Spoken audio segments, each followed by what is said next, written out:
Ka-Agritipids, ngayong araw ay unang araw ng September 2023 at yan, meron tayong gagawin ngayon. Mga isang load pa tayo bago maghatid. Nakapag-decide tayo na mag-foliar. Inukutan natin itong palayan at para makahabol yung mga puti na mabilis sumibol ito.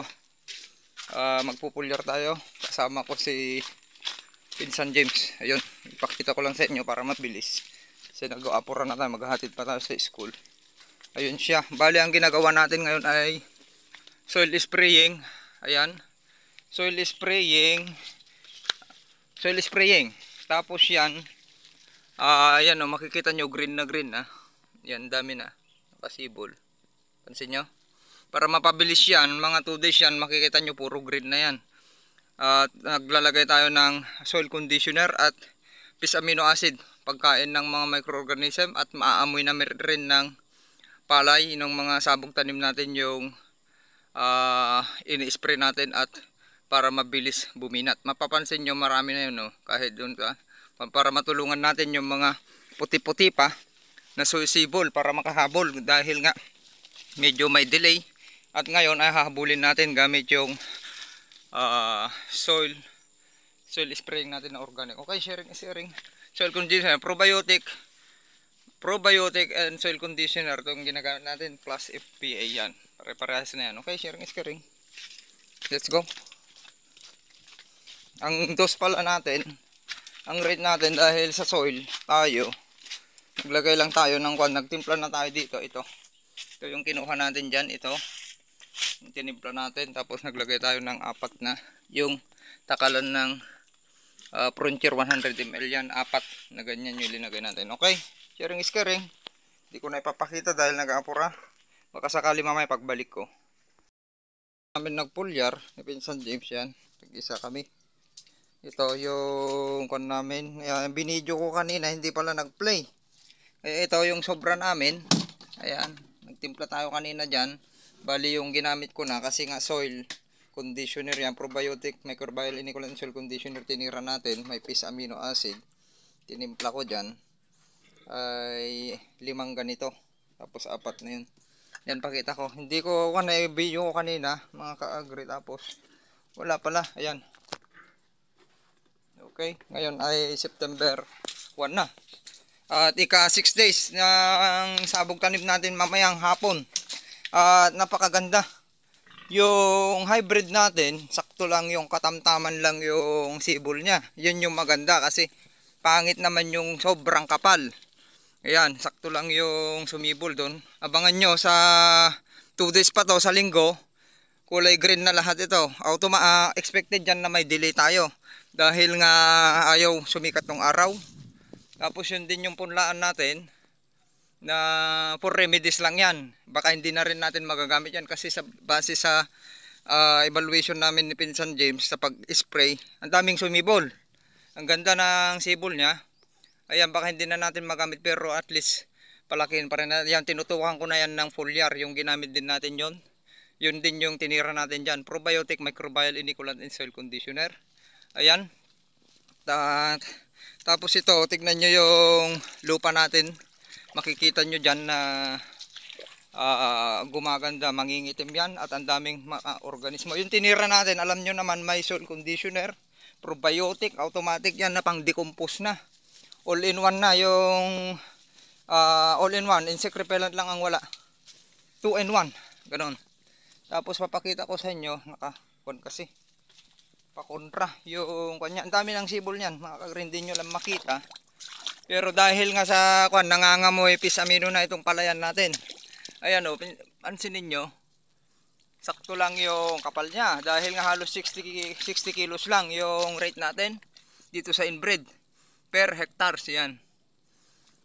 Tapos doon sa hybrid, sakto lang din, mas madalang doon, mas maganda naman para makabulanas. Sabi sa Ilocano, madaling lumaki yung hybrid natin. Para mapalaki talaga natin, tumata yung hybrid, yung natin. Walang imposible mga ka-agri pag gumagamit kayo ng organic. Pag inorganic lang lahat yan, chemicals, mahihirapan kayo gawin itong ginagawa natin. Dahil nga linalason nyo yung mga microorganism, yung mga nakakatulong para magbuhaghag. Ayan, papakita ko sa inyo. Ang nalit lang dyan na sumibol yung may tubig pa. Pero yan, basta walang kuhol, sinabi ko nga sa inyo, basta walang kuhol, hindi sasablay yan. Ang maganda dito sa nangyari dito sa kon natin, hindi nag-move. Ayan, kung makikita nyo, dito tayo sa hybrid, sakto lang yan. Makapal na yan pag napalaki natin. Ang lapit to. Halos kon lang, tag-iisang 1 inch, 2 inch lang yan. Kahit magawin natin kon yan, ang layo niyan ay 15-15 ay okay pa rin. Ayan, ang gagawin na lang natin dyan pag naghulip tayo, kagaya nun lubog na yon, yung mga kanal, yan, dinaanan natin kung maluwang man, likab, sabi ka Ilocano, yung bungkalin tapos lagyan ng ganun. Ayan, tignan nyo yung utang pinitak natin. Ang pangit pa ng pagkalinang yan, hindi na disponte. Ayan, kagandahan yan, tignan nyo sa mga ilang araw yan, ay wala ng dayami yan. Ayan, oh. Papansin nyo, ang ganda na. Ang sibol niya, ayan. Ang pangit pa niyan tignan, mga kagre. Expected yan, pangit pa yan tignan dahil halos wala pa kayong nakikita. Pero pag naabunuhan na natin yan, yan, nagpakain na tayo ng matamis. Ang sarap ng kwan niya. Ang sarap nung in-apply natin. Matamis-tamis na, ang sarap ng amoy. Ayan. Tignan nyo yan sa ilang araw, napakapal na. Ayan, okay, sharing is caring. Let's go. Pahinga ulit konti. Yun lang activities natin ngayon. Maraming salamat. Sama-sama tulong-tulong itaas ang ani at kita.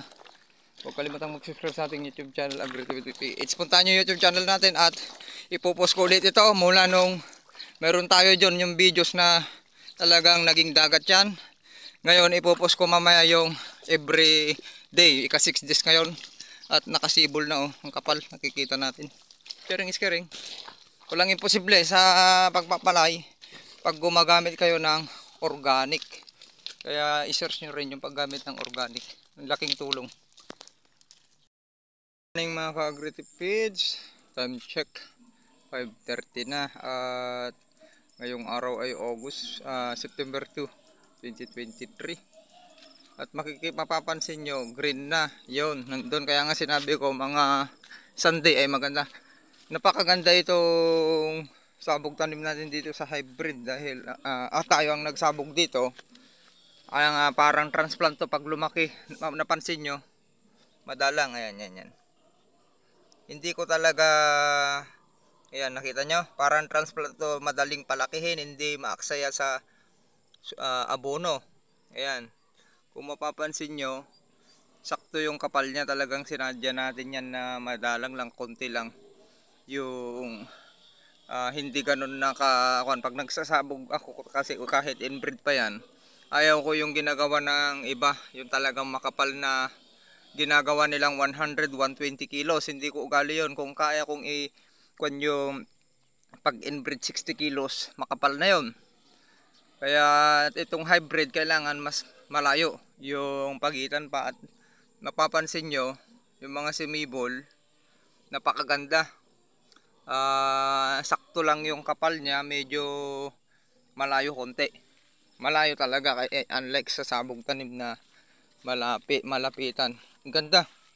Tignan nyo, ito sa pag pinalaki natin, lumalaki rin ito na parang hindi na sabog tanim. Ganun tayo dumiskarte. Ayan, oh. Ang ganda nung sumibol, hindi ganun na dikit-dikit. Yan. Sa sabog tanim pag ganyan na madalang, parang nakikita nyo nga siyempre matagal pa yan na magka-dahon, magkasuwi. Kaya parang pangit pa tignan, pero pagdating ng 20 days yan, napakaganda na. Sakto lang yung sibol ng isinabog natin at kapal. Ganda. Kaya nga noon kasi sanay na tayo, halos puro sabog tanim yan, diretso. Mula nung bumagsak yung presyo sa RDL na yan noon, na umaabot pa ng 12 pesos yung puro sabog tanim na tayo, hindi tayo nagpapalugi. Hindi na ako nagtra-transplant kasi bawas yun sa gastos. Sa punlaan pa lang. Kaya puro hindi pa natin naranasan na nalugi dito sa saka natin kahit palusot yan. Sanay na tayo mga ka-agri. Ayan, importante walang kuhol. Yung sinabi ko sa inyo, dapat walang kuhol. Ayan. Mapansin nyo sa inbreed, hindi natin lalapitan. Sa Sunday makikita nyo na yan. Green na. Medyo malayo kasi. Oh, yun. Banda. Green na. Medyo makapal dun eh. Lapitan pa natin bago tayo pupunta at papasok dyan sa loob. Maganda dito, yung sinabi ko sa inyo, ay hindi gumalaw. Ayan. Ayan oh. Ganda nito pag nakakon natin. Naaabunuhan natin. Pulyar pa tayo. Everyone yung pulyar natin. Yun pa rin gagamitin natin. Sa pag lumaki na sa vegetative stage, maglagay tayo ng insect repellent. Kahit yung kwan lang, neem oil, yung gagamitin natin. Okay na yon. Importante may insect repellent tayo. At tuloy obserbahan na rin natin. Napakaganda. O, di ba? Wala nang kinainan na kwan. Ang daming ibon dyan pumupunta dyan. Yung ibon pumupunta pa nga dito, nakita ko at least yung mga nakalubog yung budel hindi na makita. Tapos mas madali na ngayon yung palakihin yung malay na nakalubog, unlike sa nakapaibabaw. Punta pa tayo dun para makita nyo yung inbreed. Ito hybrid, hindi nyo pa halos hindi nyo makita, pero yung sibol ng palay ganyan na. Mahigit 1 inch na yung mga nauna. Tapos meron yung 1 inch. Ayan, sakto yung kapal. Kaya nga nakita ni tatay noon, pumunta pala dito na sa lubong ko dun sa nung pauwi na. Sabi niya, hindi kasi sila sanay sa ganyan na manipis. Sabi niya, manipis naman ata yung sabog tanim, sabi niya. Kasi hindi pa nga sumisibol noon pa yung mga puti-puti. Sakto lang yan, sabi ko, dito sa hybrid yung pinuntahan niya na kwan niya na manipis. Talagang manipis ako magsabog kahit inbreed. Kaya nga yung variety namin na MJ77 noon, kaya ko yung paabutin hanggang liig. Yung sabog tanim na yan. At hindi ganun na matakaw sa abono. Yun yung kwan natin. Tapos less competition. Tignan nyo ang kapal na dun. Green na. Pansin nyo? Pati sa piggery. Green na. O, dun. Dito lang sa hanggang half hectares. Itong kwan natin. Itong half hectares yung sakto lang yung kapal niya. Tapos doon banda, kung mapapansin nyo, yun, hanggang doon yung kwan. Ayan, yung tinututukan ko. Medyo makapal yung isang linya dito. Ito, hybrid yan.